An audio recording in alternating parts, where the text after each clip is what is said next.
Hello viewers, मैं हूं कल्पिता और आप सभी का स्वागत है हमारे कार्यक्रम में जिसका नाम है संजीवनी। दोस्तों, आज के एपिसोड में हम बात कर रहे हैं ऑस्टियोपोरोसिस की समस्या के बारे में। इस पर हमें जानकारी देने के लिए हमारे साथ हमारे स्टूडियो में मौजूद है orthopaedic surgeon doctor M Abbasi ji. तो चलिए उनका स्वागत करते हैं और एपिसोड की शुरुआत करते हैं। वेलकम डॉक्टर अब्बासी, आपका हमारे संजीवनी के मंच पर बहुत बहुत स्वागत है। Thank you. डॉक्टर, आज का जो हमारा टॉपिक है ऑस्टियोपोरोसिस, मैं आपसे जानना चाहूंगी कि ये समस्या आखिर होती क्या है, इसके क्या कारण होते हैं, इसमें कौन कौन सी परेशानियां होती है? ऑस्टियोपोरोसिस ये ग्रीक वर्ड है जी। इसके दो पार्ट हैं, ऑस्टियो और पोरोसिस। ऑस्टियो के माने होते हैं बोन और पोरोसिस मतलब पोरस, खोखलापन। जी। तो कोई भी कंडीशन जिसमें आपकी बोन्स, आपकी हड्डियां खोखली हो जाए उसे कहते हैं ऑस्टियोपोरोसिस। जी। इसके बहुत सारे कारण हैं। मेन कारण है वो चीजें जो इसको बनाती है स्ट्रॉन्ग, जैसे कैल्शियम, विटामिन डी, मिनरल्स वगैरह। ये चीज अगर नहीं होगी किसी भी कारण से तो आपकी हड्डियां खोखली होनी है। जी। ये ऑस्टियोपोरोसिस है। अब इसको समझने के लिए संक्षेप में मैं समझा दूं कि कैल्शियम जो आपके पेट में जाता है किसी भी तरीके से, वो मुंह तक पहुंचता कैसे है? जी। उसे कहते हैं कैल्शियम मेटाबॉलिज्म। इस रास्ते में कहीं भी दिक्कत आएगी तो कैल्शियम जो आपने खाया हुआ है वहां पहुंचता नहीं है। आपको लगेगा मैं कैल्शियम तो खा रही हूँ या खा रहा हूँ, तो हड्डियां मेरी कमजोर क्यों हुई? तो ये कैल्शियम पेट में पहुंचने के बाद पहले कितनी मात्रा में जा रहा है और कैसे जा रहा है, कॉम्बिनेशन में जो पेट में एब्जॉर्ब हो जाए। जी। पेट की कंडीशन जो से एब्जॉर्ब करे, शायद न भी करे, एब्जॉर्ब के बाद उसका कन्वर्जन वो कैल्शियम में ब्लड से जो हड्डियों के लिए जरूरी है जी। उसे करने में vitamin D, minerals, zinc, vitamin C वगैरह वगैरह भी काम आते हैं। ये सब उसे कन्वर्ट करके वो कैल्शियम आता है जो बोन में जाके बंध जाता है और बोन को स्ट्रॉन्ग करता है। जी। और कुछ हार्मोन्स है अपनी बॉडी में, थायराइड भी है और भी हार्मोन्स है। लेडीज में जो हार्मोन्स लाते हैं माहवार पीरियड्स, जी। एस्ट्रोजन, प्रोजेस्टेरोन, ये भी हेल्प करते हैं। ये सब मिलकर उस मेटाबॉलिज्म को सिस्टमिकली मैनेज करते हैं। जी। तो इनमें से किसी भी एक चीज में अगर खामी आएगी तो ये कैल्शियम वहां तक पहुंचेगा नहीं। और कुछ हार्मोन्स ये जो कैल्शियम बोन में उसे रोके रखते हैं, निकलने देते नहीं है। वो नहीं होगा तो निकल जाएगा। तो आप खा भी बराबर रहे हो, जा भी बराबर है, लेकिन निकल जा रहा है। जी। तो ये ऑस्टियोपोरोसिस और ऑस्टियोपीनिया ये दो तरह की बीमारियां हैं जो हड्डियों कमजोर में धस जाती हैं। जी। इसकी वजह बताया मैंने आपको, मेन ये है कि आप सही मात्रा में कैल्शियम ले नहीं रहे हैं जी। या फिर आपको कोई हार्मोनल इम्बैलेंस है। आपने देखा होगा ये कि स्त्रियों में ज्यादा होता है। उसकी वजह यही है कि जब स्त्रियों के माहवार बंद हो जाते हैं, जिसे कहते हैं मेनोपॉज, जी, उस वक्त ये वो हार्मोन ना होने की वजह से ये कैल्शियम निकलना शुरू होता है, जमता नहीं, तो हड्डियां तुरंत कमजोर हो जाती हैं। जी, वो एक कारण है। दूसरा, जब आप हरकत करते हैं, एक्टिविटी करते हैं, तो एक्टिविटी मसल की जो होती है और मसल का ही ब्लड सप्लाई बोन को हेल्प करता है। दोनों एक ही सिस्टम है। जी, तो आप एक्टिविटी नहीं करेंगे तो ब्लड जाएगा नहीं और ब्लड का कैल्शियम पहुंचेगा नहीं। जी, तो जो लोग एक्टिविटी कम करते हैं, जो आज के जमाने में बहुत हो गया है, जिसे हम कहते हैं सेडेंटरी लाइफस्टाइल। जी, बैठे हैं, यहाँ बैठे बैठे रिमोट से टीवी ऑन हो रहा है, रिमोट से एसी ऑन हो रहा है, हर चीज हो रहा है, मोबाइल से खाना आ जा रहा है। जी, मतलब इतना बचा है कि वो मोबाइल से आदमी खाने वाला खिला भी दे, वो आ जाएगा। आप काम कर रहे हो, ऐसा किया, पिज्जा का पीस दे दिया, वो भी रह गया है। तो इतनी इनएक्टिविटी हो गई लाइफ में कि फिर वो बोन से कैल्शियम निकलना शुरू हो जाता है। जी, तो ये एक और मेजर कॉज है आज के जमाने में, जिससे हम बच्चों में देख रहे हैं ऑस्टियोपोरोसिस, क्योंकि वो करते ही नहीं है, सब मोबाइल पे आ गए। और खासकर कोविड में तो और इन्हें लैपटॉप पर या टैब पर स्कूल जाना, तो जाना आना भी स्कूल का बंद हो गया था। जी, दूसरा, विटामिन डी मिलता है सन से, अर्ली मॉर्निंग सन से बहुत मिलता है। वो सन की रेज जो है वो विटामिन डी को कन्वर्ट करती है, बनाती नहीं है, तो विटामिन डी को कन्वर्ट करती है। वो एक्टिव कंपोनेंट में जो कैल्शियम को बोन में बिठाएगा। जी, तो ये जो विटामिन डी का सन लाइट के एक्सपोजर मिलना चाहिए वो नहीं मिलता, क्योंकि हम बाहर निकलते नहीं है।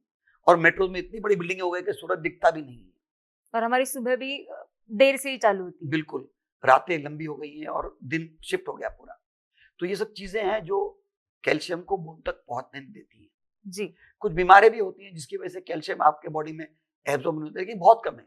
मेजर कॉजेज आपका डाइट का कम होना, आपकी एक्टिविटी कम होना, जी। फिर लेडीज में मेनोपॉज का आ जाना, और बस यही मेन कॉजेज हैं। जी। तो फिर डॉक्टर ऐसे कौन से लक्षण हैं जिससे हमें ये पता चले कि हमें ऑस्टियोपोरोसिस है, हमें डॉक्टर के पास जाने की जरूरत है? बिल्कुल सही, ये बहुत जरूरी है। ऑस्टियोपोरोसिस एक साइलेंट किलर है, ये एक बड़ा प्रॉब्लम है। इसकी लक्षण बहुत कम मालूम पड़ते हैं। ये ऐसे लक्षण हैं जो आप इग्नोर कर सकते हैं या इग्नोर करते हैं लोग। जी। वैसे भी लोग इग्नोर ही करते हैं। यानी ये सिस्टम है कि कभी कुछ हुआ तो पहले इग्नोर करेंगे, फिर घर का इलाज करेंगे, फिर पड़ोसी से पूछेंगे, फिर कल ही बताएंगे कुछ, फिर यूट्यूब हुआ ये हेल्प करेगा, फिर वो आएंगे हमारे पास एंड में जब ये बहुत बिगड़ चुका है। जी। तो क्योंकि हर कंट्री में तो कम, लेकिन मैंने इंडिया में देखा है कि इंडिया में डॉक्टर को छोड़कर सब डॉक्टर है। जी। हाँ, ये मजाक लगेगा मगर ये हर आदमी एडवाइस करेगा तो देने वाला तो बेवकूफ है, लेने वाला भी एडवाइस बेवकूफ है। तो इसके सिम्टम जो शुरुआत में आते हैं मेजर, ये वो बोन पेन्स, मतलब आपकी हड्डियां दुख रही हैं अंदर से, पता लग नहीं रहा है कि आपको कहाँ दुख रहा है। एक दूसरा कि आप मामूली चोट से फ्रैक्चर कर दे रही, यानी चोट इतनी गहरी भी नहीं है, आप बस उठ के बैठे कुर्सी पर फ्रैक्चर हो गया। अच्छा। जो नहीं होना चाहिए, हड्डियां बड़ी मजबूत है, ऐसा टूटती नहीं है। तो अगर टूट जाती है, इसे हम कहते हैं फ्रेजाइल फ्रैक्चर्स, और फ्रैक्चर्स एट नो ट्रॉमा, कुछ इंजरी नहीं, बस मैं बैठी और ऐसा हो गया जी। वो एक मेजर कॉज है। और तीसरा सिम्टम जो है वो जो मैंने मालूम किया कि आपकी हाइट कम होती है। हाइट कम होती है? जो वर्टिब्रा हमारे जो स्पाइन के बोन्स है हमारे, वो एक पे रखे हैं जी, उनमें पहले ये आता है ऑस्टियोपोरोसिस। स्पाइन, रिस्ट की हड्डियां और ये कूल्हे की हड्डी जो हिप जॉइंट है, ये मेजर इफेक्ट करता है क्योंकि ये वेट बेरिंग है, ये इस्तेमाल में आते हैं, यूज में भी आते हैं। तो स्पाइन की हड्डियां जो एक पे रखी हुई है पूरी कॉलम, उसमें एक एक भी मिलीमीटर कम हो तो हाइट कम होती है। औरतों ने महसूस किया मगर मामूली, उनकी जो लहंगे हैं या उनकी साड़ी अब लंबी हो रही है, तो साड़ी लंबी नहीं होती, आप छोटे हो रहे हो। तो ये एक बहुत ही सिग्निफिकेंट साइन है कि आपके अंदर हड्डियां कमजोर दब रही है और आपके हाइट कम हो रही है। तो लगे कि हाइट कम हो रही है या आप झुकना शुरू कर रहे हो, समझ लेना कि आपके बोन वीक हो रहे हो और 100% ऑस्टियोपोरोसिस है। इसमें एक सिंपल टेस्ट है, अगर जो एकदम नुस्खा है जो आप बताया कि कैसे मालूम करना जी। है। एक होता है अपना आर्म स्पैन, यानी अपना पूरा हाथ खोल लें, फैला दे जितना फैल सकता है। ये आर्म स्पैन, इस फिंगर से लेके इस फिंगर तक मेजर करना है जी। और आपकी हाइट मेजर करनी है। नॉर्मली हाइट आर्म स्पैन के बराबर होती है या ज्यादा होती है। जब आपका आर्म स्पैन हाइट से बढ़ने लगे तो 99 के 100% आपकी बोन दब रही है और ऑस्टियोपोरोसिस श्योर है। ये सिंपल नुस्खा है, ये आप घर में ट्राई कर लें। इसमें कोई ब्लड टेस्ट नहीं चाहिए, कोई बड़े बड़े टेस्ट नहीं चाहिए। वैसे कुछ टेस्ट हैं जो एकदम डायरेक्टली बताएंगे आपको कि आपको ऑस्टियोपोरोसिस है कि नहीं। और जिस तरह के पैकेजेस आते हैं कि आप 45 क्रॉस किए तो कुछ टेस्ट करने, उसमें कैल्शियम टेस्ट ब्लड में, विटामिन डी ब्लड में, और एक आता है डेक्सा बोलते हैं इसको, ये बोन डेंसिटोमेट्री। ये आपकी बोन की डेंसिटी यानी कितना खोखला है या नहीं वो चेक करता है। और वो स्पाइन की हड्डी, हाथों की हड्डी और पैरों की हड्डी चेक करता है जो मेजर है, और कंपेयर करता है कि आपकी हड्डियां पहले कितनी होनी चाहिए थी और अब कितनी है, या आपकी उम्र में जो बंदा है नॉर्मल उससे आप कितना गिर रहे हैं। उसको बोलते हैं जेड स्कोर, वाई स्कोर। इससे आइडिया आती है हमको कि आपको क्या इलाज देना है, क्योंकि इलाज भी डिपेंड करता है कितने ऑस्टियोपोरोसिस किस ग्रेड में आप है। तो इस तरह जो लक्षण बताया मैंने आपको बताया टेस्ट, इससे पता लग जाएगा कि ऑस्टियोपोरोसिस आपको है कि नहीं और उसका क्या इलाज करना है। जी, मतलब डॉक्टर अगर ये लक्षण हमें दिखाई देने लगे तो हम डॉक्टर के पास जाने के बाद ये जो टेस्ट आपने अभी बताए वो हम कर सकते हैं, उससे हमें पता चल सकता है कि ऑस्टियोपोरोसिस है या नहीं। तो फिर अगर हमें डिटेक्ट हो गया कि हमें ऑस्टियोपोरोसिस है तो उससे क्या ट्रीटमेंट दी जाती है? बिल्कुल, पहले तो आपने बताया कि लक्षण मिले आपको तो आप डॉक्टर के पास गए। जी। डॉक्टर ने आपके लक्षण पूछा, कुछ एग्जामिन किया, सिंपल एक्सरे भी करेगा। सिंपल एक्सरे में दिख जाता है कि हाँ बोन कमजोर है, क्वालिटी से मालूम पड़ता है। अगर उससे भी नहीं पता चल रहा है तो ब्लड टेस्ट करेगा, या फिर वो डेंसिटोमेट्री का टेस्ट जो है डेक्सा वो करेगा, और करके फिर मानूंगा कि आप किस लेवल पे भी हो, फिर उसका इलाज चालू होता है, जिसमें कैल्शियम की गोलियां भी होती है, सप्लीमेंट्स, डाइट चेंज कराएंगे, आपको कहेंगे भाई ये डाइट में ये चीज खाइए ताकि कैल्शियम बढ़ जाए आपका। फिर कुछ विटामिन डी या कुछ ऐसे मेडिसिन भी आते हैं जो कैल्शियम का लीक होना रोकते हैं, बताया था मैंने पहले आपको जी। वो दवाई देनी पड़ती है कि लीक बंद हो जाए। कुछ इंजेक्शन आते हैं जो कैल्शियम को जल्दी बाइंड करते हैं, कुछ इंजेक्शन आते हैं जो कैल्शियम को अंदर से निकलते रोकते हैं। ये पूरे बहुत सारे इलाज हैं जो एज पर द पेशेंट और उसके क्या टेस्ट हैं वो देखकर, वो समझकर फिर इलाज दिया जाता है।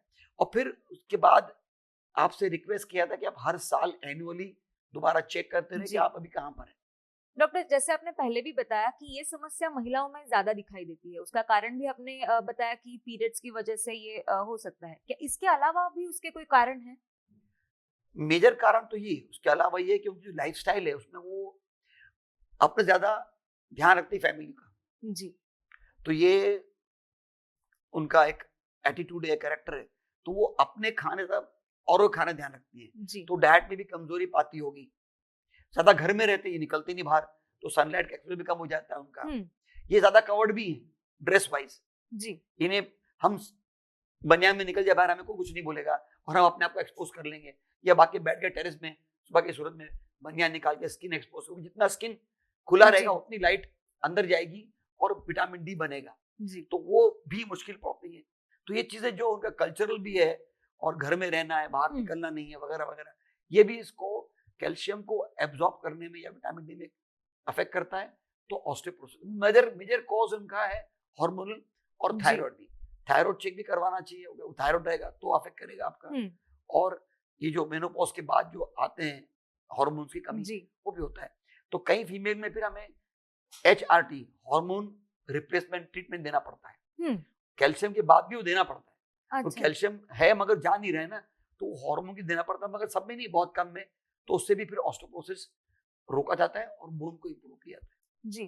डॉक्टर, जैसे कि आपने कहा कि जो औरतें हैं वो अपने से ज्यादा अपने घर वालों का ख्याल रखती है, इसके वजह से खुद की हेल्थ निग्लेक्ट कर लेती है। बिल्कुल। लेकिन आजकल की जो औरतें हैं, जो वर्किंग वुमेन्स है, वो खुद का ख्याल भी रखती है, खुद की हेल्थ का जितना हो सके मॉनिटर करती रहती है, पर फिर भी उनकी लाइफस्टाइल जो है वो बहुत ही बिजी हो चुकी है, और जो उन्हें कुछ आदतें भी होती है जैसे कि स्मोकिंग हो गया, तो क्या ये भी ऑस्टियोपोरोसिस के लिए हानिकारक साबित होता है? बिल्कुल, कोई भी एडिक्शन, अल्कोहल, स्मोकिंग, ड्रग्स, ये एडिक्शंस आपके डाइट को इफेक्ट करता है एक, दूसरा टोबैको और ये चीजें ये आपके सर्कुलेशन को इफेक्ट करता है।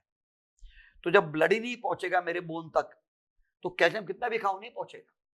तो आप टोबैको ले रहे हैं किसी भी हाल में, या मिसी कर लो जो जी विलेजेस में लेती है औरतें, यहाँ पर सिगरेट पी रही, आजकल एक एटीट्यूड हो गया, स्टैंड हो गया, या फिर आपको ई सिगरेट आ गया है जी, कि हम पॉल्यूशन नहीं कर रहे हैं मगर खुद को खराब कर रहे हैं, ये और नुकसान दे। ई सिगरेट तो उस सिगरेट से बहुत बहुत बहुत ज्यादा नुकसान, क्योंकि एक ई सिगरेट तकरीबन 15-20 सिगरेट की ताकत रखता है निकोटीन की, तो वो और मुश्किल हो गया, वो और आसान हो गया। और बच्चों में आजकल खास करके दिखता भी नहीं, पेन की शक्ल में आता है, तो घर पर डाउट भी नहीं करते। पहले खुशबू आती थी जी, पेरेंट्स पकड़ते भाई तो कोई स्मोक करके तो नहीं आया, अब वो खुशबू भी नहीं आती बल्कि बदबू नहीं आती, तो खुशबू आती है, ये फ्लेवर का वो फ्लेवर का, तो ये चीजें अफेक्ट करती हैं। तो ऑल दोस निकोटीन और एडिक्ट्स ड्रग्स दे डिक्रीज आपके ब्लड सप्लाई को कम करता है जी, तो जब ब्लड सप्लाई नहीं पहुंचेगा बोन तक तो कैल्शियम नहीं पहुंच पाता, तो ये भी चीजें हैं। और वर्किंग वुमन अब और बिजी हो गई है, तो उसके पास और वक्त नहीं अपने लिए जी, तो इसमें अफेक्ट करता ही जी। डॉक्टर, इस बारे में हम आपसे और भी जानकारी लेंगे, लेकिन अभी वक्त है एक छोटे से ब्रेक का। दोस्तों, ऑस्टियोपोरोसिस जैसी समस्या का क्या कारण हो सकता है, इसके क्या इलाज हो सकते हैं, इस बारे में हम और भी जानकारी लेंगे, लेकिन एक छोटे से ब्रेक के बाद।